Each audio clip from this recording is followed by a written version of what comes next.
I do not think he should. I don't think he should compete again. I'll tell you why, because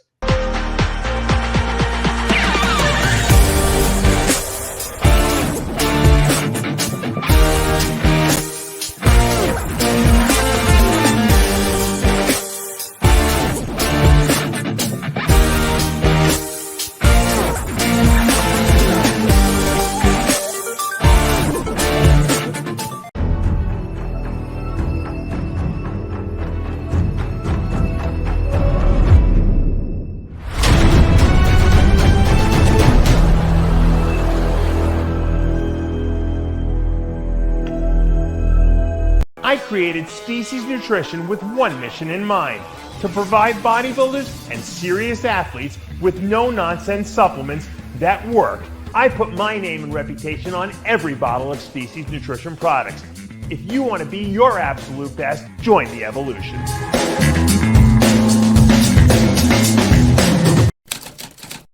Do you think Big Ramy will compete at the 2024 Olympia? It's a good question. I'll answer it this way. Do I think he should compete at the 2024 Olympia? I do not think he should. I don't think he should compete again. I'll tell you why, because he is a two-time Mr. Olympia. Okay, at this point, he's got nothing to prove already. He's already proven, you know, he's now going towards, what is he, about 40 now, I think, Ramy? I would imagine, yes. Yeah, he's got to be close to it. So he's kind of getting to that point where he's not going to be getting any better. Okay, that's just the reality of getting older, you know. So, and these other guys are getting better. So I don't see the advantage. Like, in other words, Ramy doesn't need the money. So it would be more for just, I love bodybuilding, I want to compete. But when you've reached the pinnacle level where you're the best in the world for 2 years, I mean, he's got 2 Olympia titles.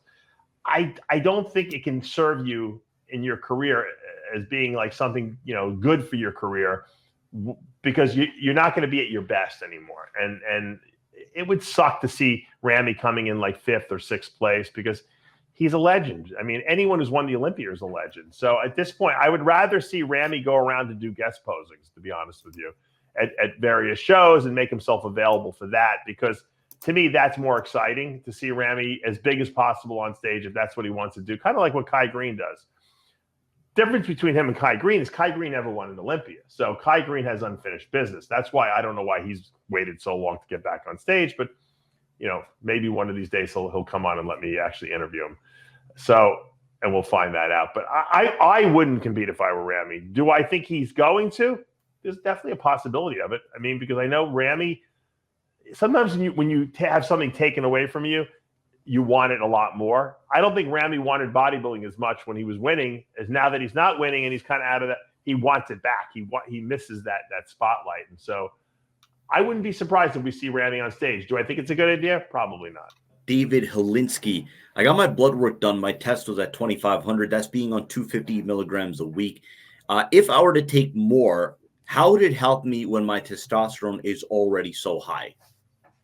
Well, it's going to help you because when you go from like 850 or 900, which is the high physiological, you know, normal, to a pharmacological or drug level, which would be, what did he say was 2,000 or something like that? Yeah, 2,000. Yeah, I mean, you're getting what we call pharmacological effect of testosterone. So you're building muscle at an accelerated rate. You're not just replacing testosterone that was missing from your body. You're actually taking a muscle building dosage of it. Now, obviously, after a while, that will level off because you're really not taking a huge dosage. But if you haven't taken anything, you know, or you're on low dose, and now you double your dose from 100 to 200 milligrams, you're going to definitely notice some muscle building. And I guarantee you when you get your blood work done, it's going to be, you know, look at his, 2,000. That's pretty high for the amount he's taking. Only 250 milligrams a week. So you're definitely going to grow from that.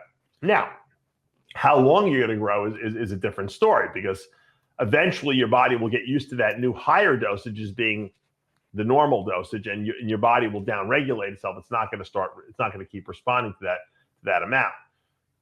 But I always tell people less is better. If you can ride out a lower dose and get really good results from it, go for it, man. That's the best of both worlds.